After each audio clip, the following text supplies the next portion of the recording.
Dikatain janda. Natalie Holzer, emang nyatanya seperti ini. Natalie Holzer memilih bersikap bodoh amat dalam menyikapi orang-orang yang menyebut dirinya janda.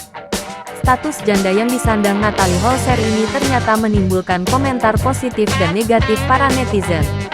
Menyikapi perkataan netizen itu, Natalie Holzer pun berusaha untuk menerima kenyataan. Meskipun dirinya dikatai janda, Natalie mengaku legowo karena memang itu statusnya saat ini.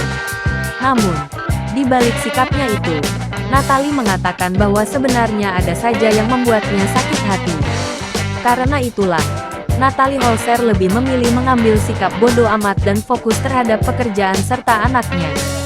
Seperti diberitakan sebelumnya, Natalie Holzer mengaku insecure dengan menyandang status barunya sebagai janda anak satu.